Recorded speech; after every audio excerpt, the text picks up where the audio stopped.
Hi gorgeous, I'm teacher Luciana Almeida e hoje a gente vai falar um pouco sobre o clássico Eu Não Tenho Tempo. O inglês, ele pode se encaixar na sua agenda de algumas maneiras. Pode se encaixar de uma maneira não perceptível, que você não tem que necessariamente escrever na sua agenda, que você vai estudar inglês naquele horário. E também pode se encaixar e deve se encaixar em horários fixos, em horários que você diz assim, não, agora eu vou parar e eu vou estudar inglês. Você sabe por que você quer estudar inglês. Então, eu já vou partir do pressuposto que já está bem claro de qual é a importância do inglês na sua vida. É para uma promoção ou é para você participar de reuniões no seu trabalho, ou porque você quer viajar, ou porque você já viaja, você quer entender mais, se comunicar melhor, né, interagir mais durante as viagens. Então, você já sabe por que você quer estudar inglês, tá? Mas talvez você não saiba como encaixar o inglês. O que eu recomendo?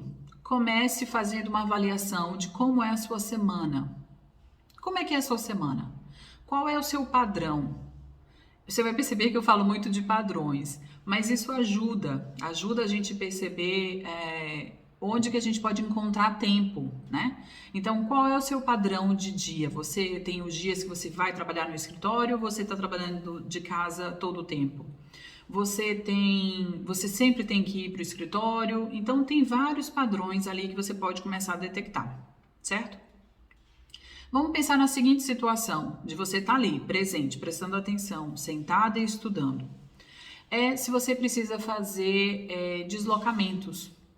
Então, por exemplo, eu tenho alunas que elas estão em cargos de chefia e elas fazem deslocamento, né? Tem um motorista ou elas vão no ônibus da própria empresa e naquele momento que elas estão fazendo o deslocamento para ir até o local de trabalho, elas não estão fazendo nada, né?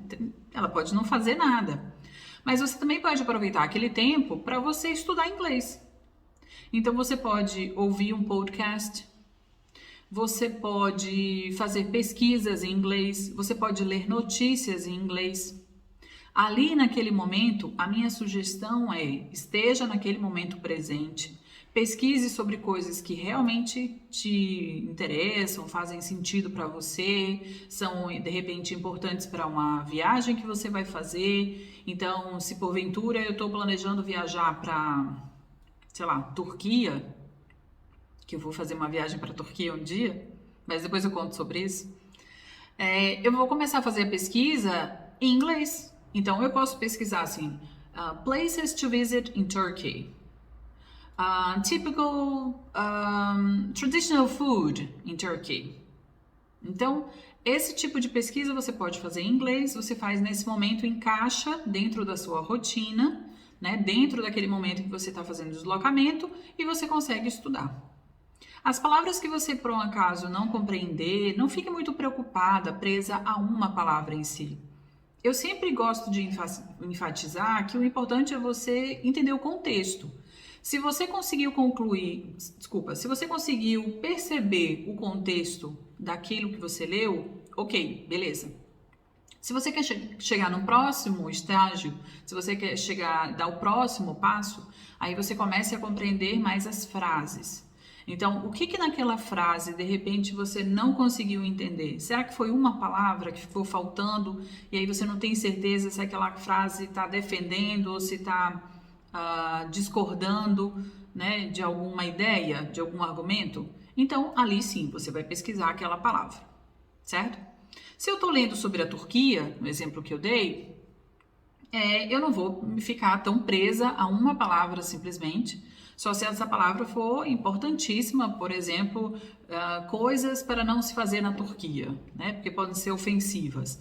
Ali eu preciso ter uma preocupação um pouco maior para conseguir compreender aquela cultura, etc. Então, se tiver alguma palavra dentro daquele texto em inglês falando sobre comportamentos que eu devo evitar na Turquia, ali eu vou fazer uma pesquisa mais intensa, ali eu posso sim pegar aquela palavra para pesquisar. Onde que eu posso fazer essa pesquisa? Essa pesquisa eu posso fazer em vários dicionários online. Então, a partir da definição, eu consigo compreender. E aí eu volto para o texto e eu consigo entender o que seria aquele comportamento que eu devo evitar, por exemplo, certo? Essa é uma forma de você estudar inglês dentro do seu deslocamento para o trabalho. Mas aí, digamos que você vai para o trabalho dirigindo. Então, eu não quero que você perca atenção, eu não quero que você pare e você leia coisas enquanto dirige, pelo amor de Deus, não é isso que eu estou sugerindo, tá?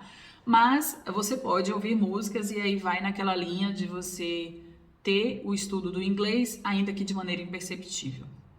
Ok. Mas aí, digamos que você não tem uma pessoa que dirija para te levar ao trabalho ou que você trabalha o tempo todo de casa. Então, como é que você vai encaixar na sua rotina? Eu fiz um sistema muito primitivo, mas que me ajuda pra caramba, que é isso daqui. Então, eu tenho aqui os dias da semana até a sexta-feira, Monday, Tuesday, Wednesday, Thursday, Friday. E eu coloquei aqui a lápis, porque a minha vida também muda, né? Às vezes eu preciso adaptar alguma coisa de um semestre para outro, ou de um mês para outro, alguma atividade eu tenho que modificar o horário. Então, eu coloquei tudo a lápis, coloquei os horários aqui, certo?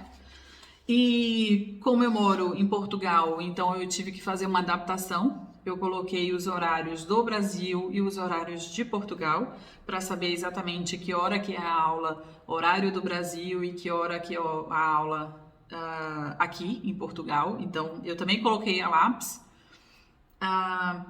Bom, eu coloquei a lápis por uma curiosidade. No Brasil não tem mais horário de verão, mas aqui em Portugal tem horário de inverno. Então, a diferença de horas do Brasil e Portugal varia de acordo com a época do ano. Bom, mas fechando esse parênteses, eu coloco então todas as atividades que eu tenho na semana.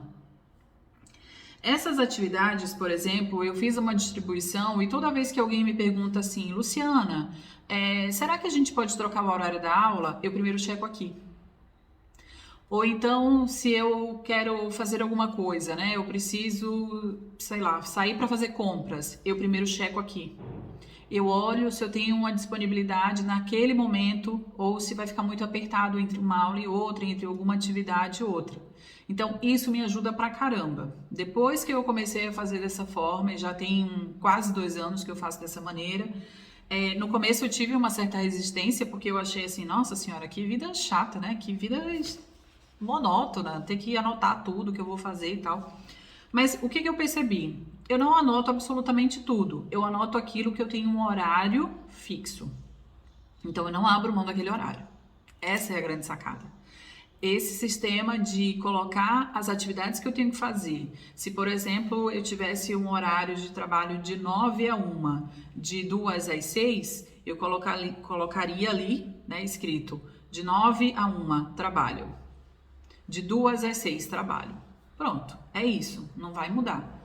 Então, isso faz com que você estabeleça que aquele é um horário fixo, que você não abre mão dele.